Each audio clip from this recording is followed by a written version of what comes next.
Welcome to episode 403 of the Red Dirt Agronomy Podcast. I am Dave Deacon, and have we got a hilarious and informative episode for you.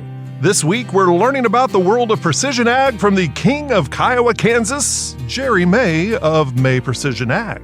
Just a reminder, you will be able to find more information about what we talk about on this episode and past episodes on our website, reddirtagronomy.com. As always, we start with a quick trip around the table for an introduction to the dream team of dirt and everything that grows from it. Let's start with Oklahoma State University Extension Precision Nutrient Management Specialist. I had this random guy in Ontario, because I was there early in the week, raise his hand like, yeah, you need to say about this whole grazing wheat thing, because these folks don't get it. And so I had to explain what grazed wheat was to a group of producers in Ontario. Dr. Brian Arnell. And across from him is a postdoctorate in the Plant and Soil Sciences Department. You had a bicycle and grain seeker. Dr. Radon Sherry. And next to him is Oklahoma State University Extension Cropping System Specialist. That's not a hug. It's a calm down, Sherry. Dr. Josh Lofton. Now let's kick off our conversation with Jerry May that we recorded back on January 11th, 2025, while we were set up at the Oklahoma Wheat Commission's booth at the KNID AgriFest. We sure appreciate all of the Oklahoma Wheat Commission support for the Red Dirt Agronomy Podcast and all that they do for wheat growers across our great state. So, without further ado, on to the episode. You are listening to the Red Dirt Agronomy Podcast.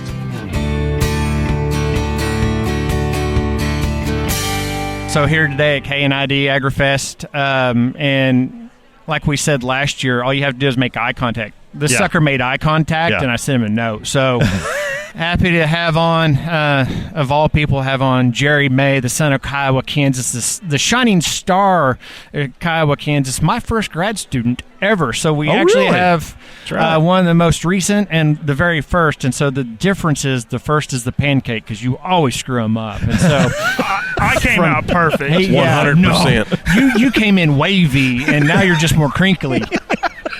I want to be a curly fry. Don't we all? So Jerry May, he is one of those grads you'd have to respect it, because I didn't pick him and he didn't pick me. Bill said, you're doing this. Bill Ron, to both of us, really. Let me introduce you too. Yeah, let me introduce you. It was a weird deal, Brian, because I remember the day he asked me if I was interested in grad school. Yeah. And I said, no, I'm going to go back and farm. And he said, you need to talk to your parents about it. So I talked to my parents, and the next day I went back, and my parents, I told Dr. Ron, I said, Dr. Ron, my parents said, you can go to grad school if you want to. I said, what do I have to do? And he goes, it's already done. Just sign here. Yeah, he'd already talked to your parents, too. Yeah, I'm sure he did. Yeah. So I feel sorry for the soil fertility group that I was involved. And then he is there for 6 months, and I'm sitting in the office, and Jerry May's talking to Dr. Ron in his office down in the basement, and I walk in for something, and Jerry May go work for Brian. Yep, that was it. We didn't have a pickup. We didn't have tools. We didn't have equipment. You had a bicycle and grain seeker. That was it. No, I didn't have that. That was Bill's. I got the 1-ton Dodge from Weed Science that was a manual 1994, I think, single cab Dodge with a flat Dooley. Nice. Rode like a slick 5-speed. And we had to borrow some equipment from engineers. Oh yeah, we borrowed everything. Yeah, Dr. Taylor. We borrowed everything from Dr. Taylor. We just go grab it. My startup was the secretary's desk, and that was all of my startup included. Times have changed. Yeah. We built it from there. You're welcome. You built a bookcase. I didn't even build that. That was surplus. He couldn't afford the books for the bookcase anyway. It didn't matter. No, I can't read. We still have that problem. So anyhow, the can't read problem? Yeah, yeah. Okay. Have you ever gotten an edit from him? You can't read what he said either. No. Josh, we went to college together. You understand. Yeah. We'll get to agronomy. So Jerry May is currently up. Nice up in turn there, right, man. Right. That was a good right turn. He he's done some time with some other groups. He tried to work for people, and that didn't work very well. So decided to go on his own, and through transition of pulling soil samples, doing grid soil sampling, that was kind of the home place, the MPA made Precision Ag. Through that, he has really moved through a lot of different stuff. He does a lot more than soil sampling, even to the custom farming, which I think is one of the more interesting things, kind of unique things that you picked up that I didn't really think would take off that well under an environment of it's mine, I do it, leave me the hell alone. But so with all that, give kind of a little bit of the background. We talked about, but what are you doing now and going on with MPA? So the background is just what you said, Brian. I started off, my very first job out of grad school was working for John Deere out in Amarillo, Texas, as their agronomist. That was when all the John Deere dealerships were hiring agronomists to support that new technology that's coming out, the precision ag technology, variable rate stuff. Yeah, that was my first job. I think Jason Lawless was Jason your mentor. Lawless hired me. That speaks a lot. Yeah, screwed from the beginning. Family tree, it's straight line. Yeah, by the way, so I got rated because of Jason Lawless and Ken Martin. So Jason, apologize. Even Jason Lawless makes bad decisions sometimes. Every once in a while. The family tree is not branching. So, I was out at Amarillo for about a year, and then got an opportunity to be the agronomist at the local co-op for hi, Richard. for about a year, and I was running their sprayer, and just like Brian said, being an employee, I'm pretty sure I'm unemployable.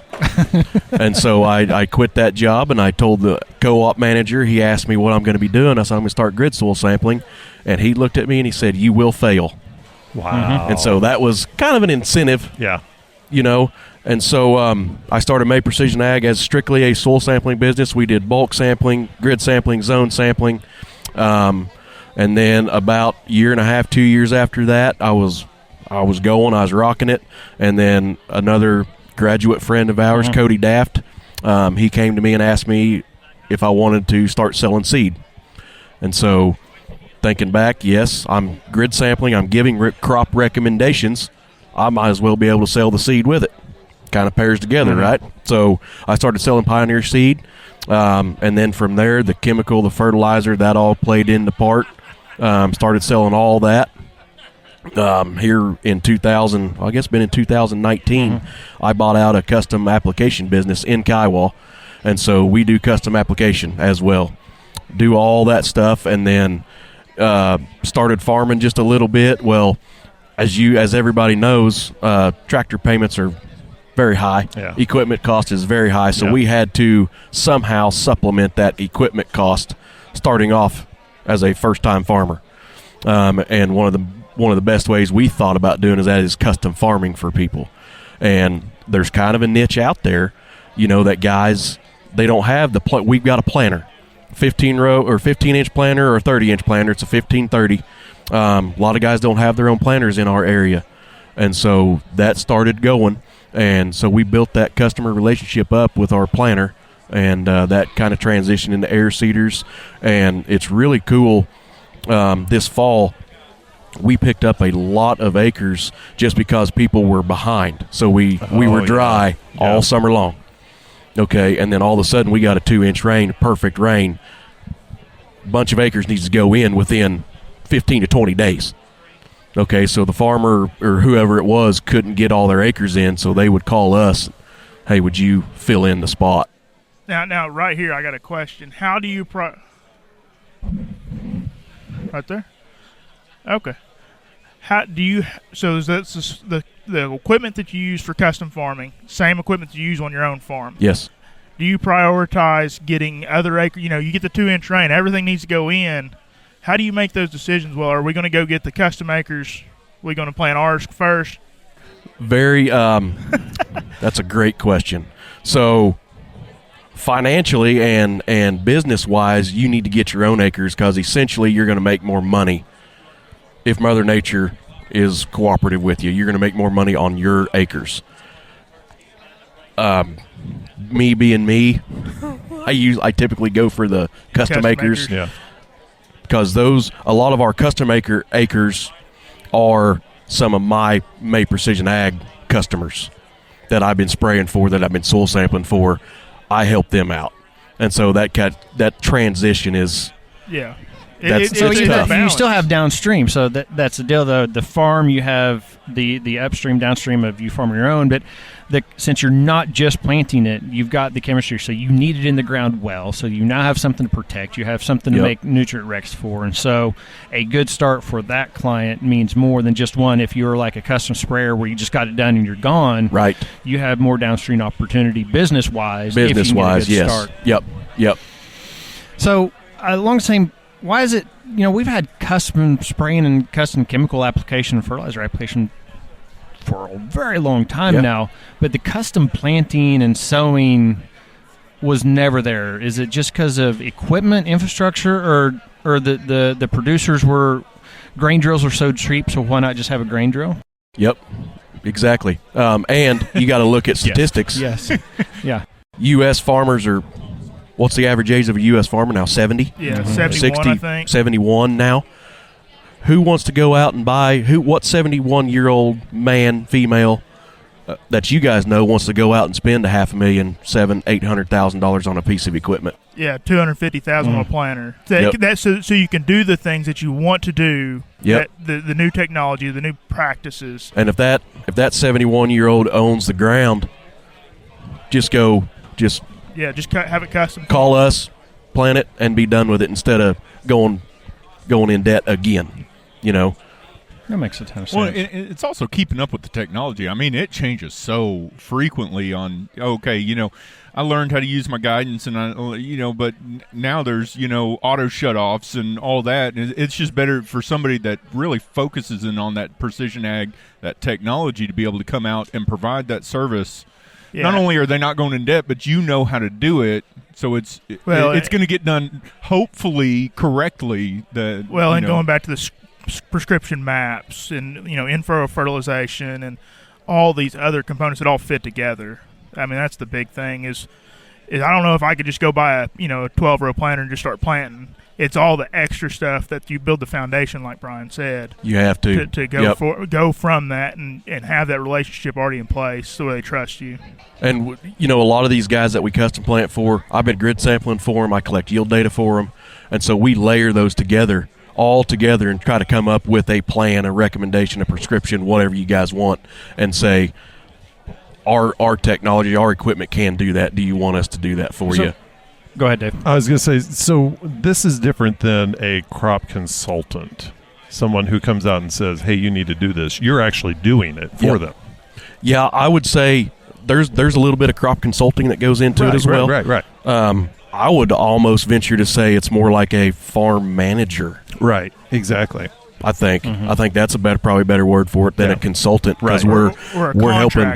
Yeah, managing these guys, or helping them manage their farm. Yeah, there's a lot, like you guys just said, there's a lot of data that's going into farming now. You just don't go buy a semi-load of seed wheat and put it in the ground, and then call the co-op in February. Just go top dress my wheat. Yeah, wait in line and get it fertilized in April, maybe. Yeah. Yep. Well, don't say not everybody does. I mean, some of us do that. There's a lot of people that still do that, but they're thinning out. There are service.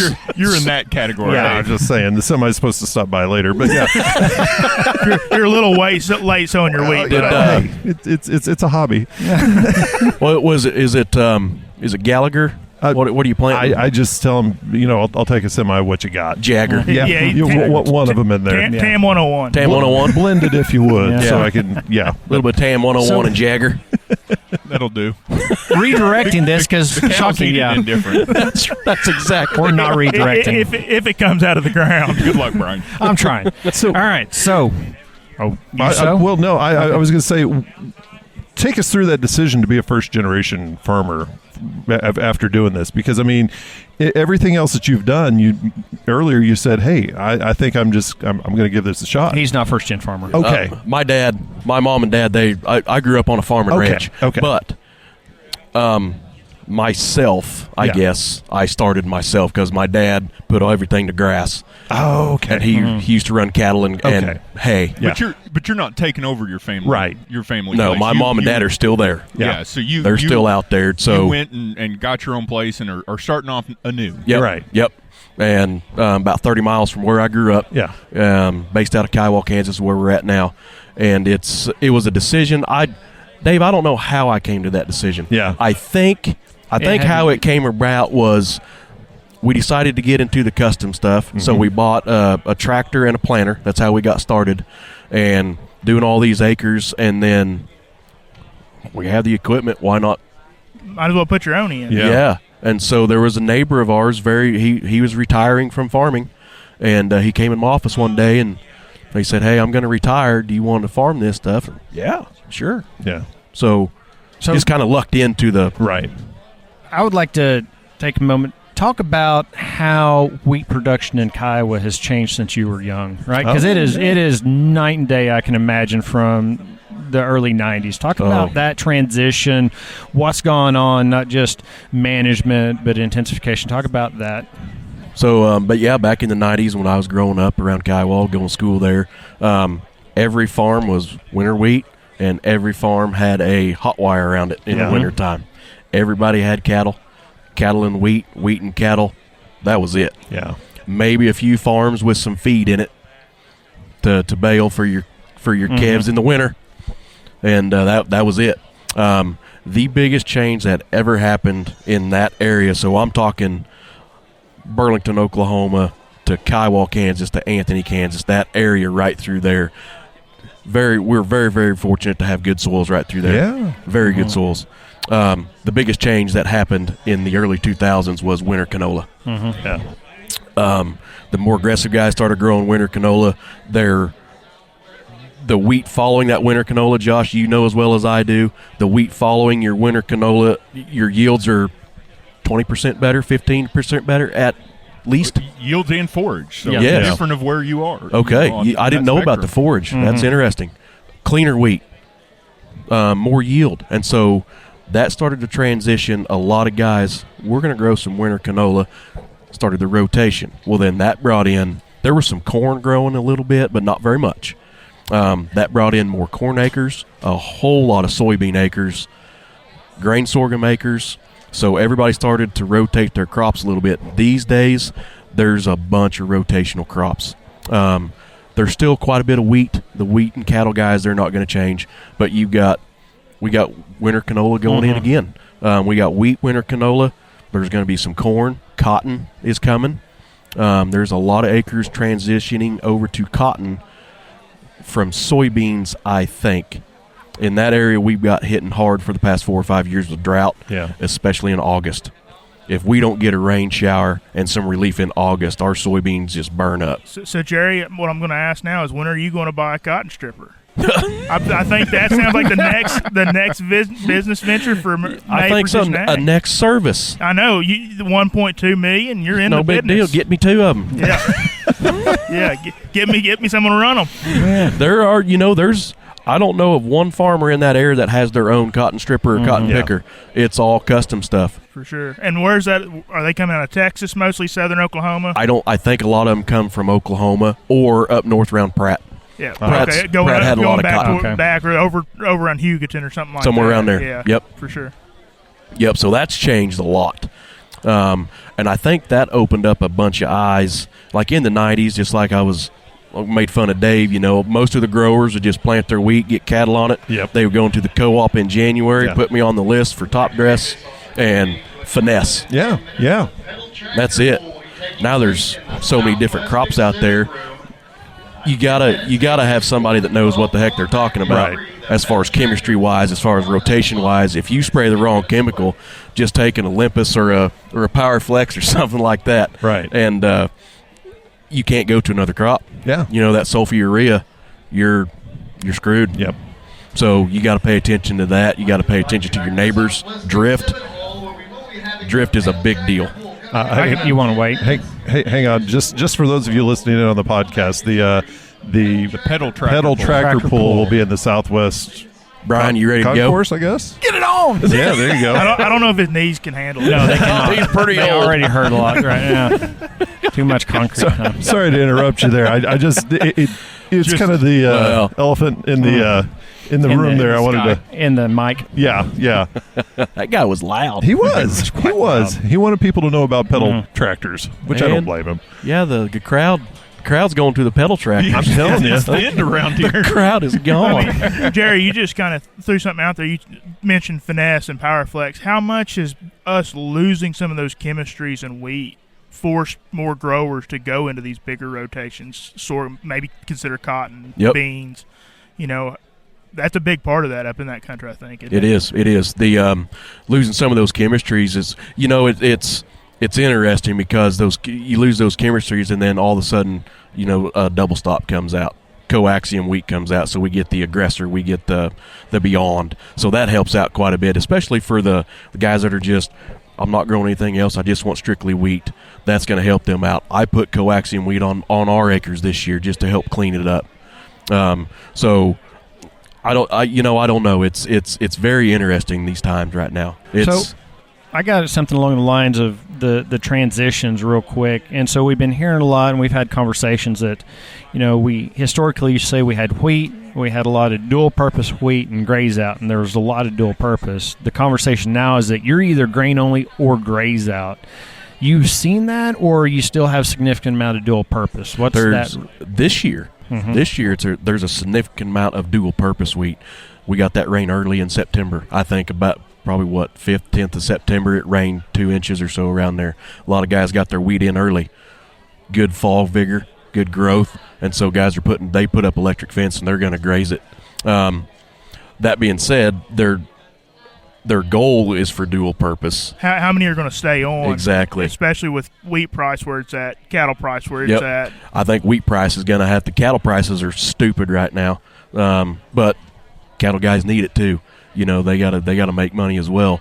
And by the way, I just came out of Nashville yesterday. I was in a big group out of the Southeast. Their entire discussion, because there was a lot of livestock effect, Bronk Finch was there and some other folks from grad. Their entire discussion was winter wheat in Oklahoma. Wow. Because of cattle prices. Yeah. What are we doing? How long are we holding? How much do we do replacement? The entire discussion was effectively the Oklahoma winter wheat crop is going to drive that, just thinking about, that timeline. So it's interesting to be, so far from home, and the forage guys are talking Oklahoma wheat. And that was in reference to them bringing cattle out of the Southeast to the plains. Yeah, how many are we taking? What's our replacement? Because I had 5 different people. How many of the Oklahoma folks are doing replacement? What's our replacement rate right now for replacement heifers?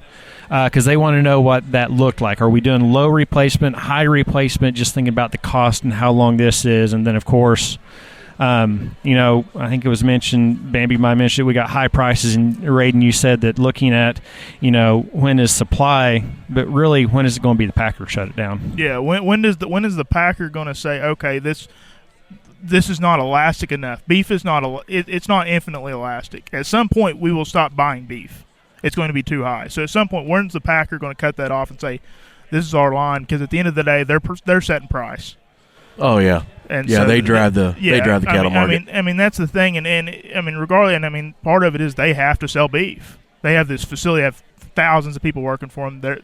They're going to set that price, and so right. I got us off the rails. I'm going to bring us back. I like that. And, he takes responsibility for this. I did. Great. I really didn't know anybody even talked about hard red winter wheat, Oklahoma hard red winter wheat, except for people in Oklahoma. And especially grazing cattle. They're like, Yeah. you turned cattle out on it? Yeah.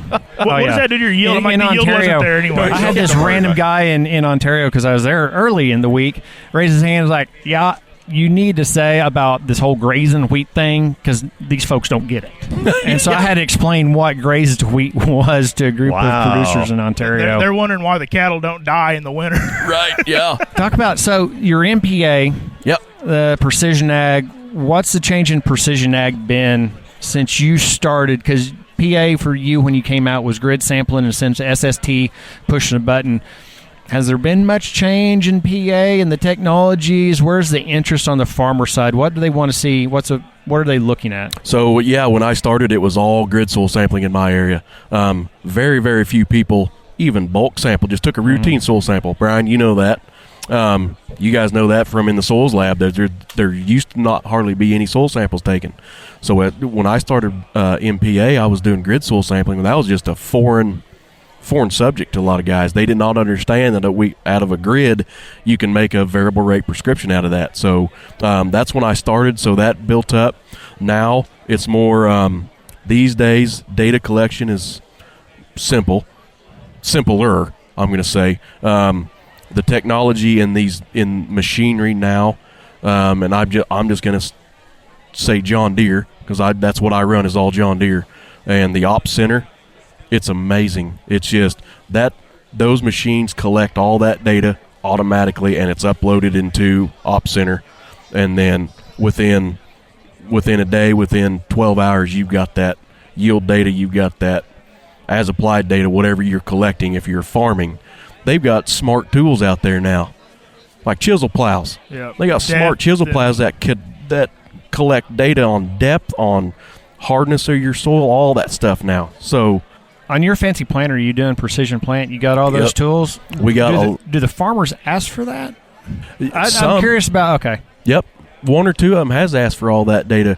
Very interesting, that delta downforce, which is hydraulic downforce and upforce. You can tell exactly where the turn rows are. You can tell, when they used to moldboard plow the quarters, they'd plow around and around, so you got that X pattern of that furrow. Mm-hmm. Delta downforce picks that out 100 years later. Wow. It's very, very interesting. Wow. So how much time do you spend calibrating, whether it's yield monitors or, all these sensors on planters? I mean, that's a big thing that sometimes gets lost when someone especially someone that may be older, goes out and buys a new piece of equipment. Yep. They just start, we just got this data. How reliable is that data? How much time do you spend, making sure that's what it needs to be? At the beginning of the season, we'll spend a little bit of time. Now, the calibration procedures now on these newer equipment, and I'm going to say but probably from 2015 or 17 up, is very simple. There's pretty much a calibration button on your screen. A lot better than it used to be when you were dumping grain into the Yep. These new harvesters, John Deere, I'm going to say again because that's what we run. It's a calibration number in there to where you'll cut let's just say wheat, for example. You're cutting wheat, you will say start recording or start calibrating, and it keeps track of the numbers of bushels that's coming through the machine. You dump that in your truck, and then you go weigh that truck. Yeah, you do, or on your grain cart if you got scales on it or whatever. Just kind of help it out. And then that's what calibrates that, and then there you go. A lot simpler than it was in the late 90s. Absolutely. All right. Well, I think we're rolling up on the end of this one. So, Jerry May, though, plug your podcast so that you you might double or triple your listener base. From 3 to 6? Yes. Or from 3 to 9? Yeah. Oh, I'm hoping so. You got more than that. 1, 2, 3, 4. I got 4 more listeners right now. So I've got a podcast. I think we only got 4 or 5 episodes out there, but it's pretty much just like this. There's 2 guys. It's me and the other guy's name is Justin, and we just BS for a little bit and throw out some agronomy out there every now and then, and it's a fun one. So it's May Precision Ag Podcast is what it is. Okay. You're creative on your names. Took me at least 3 days to come up with that. Now, where can this be found? It is on Apple or Spotify. What radio station? Is it on 1100 AM? That's all my equipment set on is AM. Yeah. I love AM. Yeah. I do too. I'm a huge fan of AM. It's reliably bad in all places. Oh, absolutely. You get real close to a tower and you can hear everything. Yeah. So that's my podcast. It's on the AM. Well, Jerry, thank you for going on our podcast. And, absolutely. And our numbers will boost by 4 or 9 now. So. I doubt it. Don't hold your breath. But seriously, thanks for going on with us. Yeah, we appreciate it. Appreciate it. Thank you for listening in on this conversation of the Red Dirt Agronomy Podcast. And if you'd like to join the next discussion, leave us a message on our website, reddirtagronomy.com. or you can send us a tweet. Our handle is Red Dirt Ag. We would like to thank Jerry May of May Precision Ag for joining us on the podcast today. Again, if you get a chance, visit our website, reddirtagronomy.com, to find out more information about our guests and any of the resources that we discussed today or on the future podcast. For Dr. Josh Lofton, Dr. Brian Arnell, and Dr. Radon Sherry, I'm Dave Deacon, and we all want to thank you for listening. The proceeding is a copyrighted recording of Ag Now Media, LLC, 2025. And yes, all rights are reserved.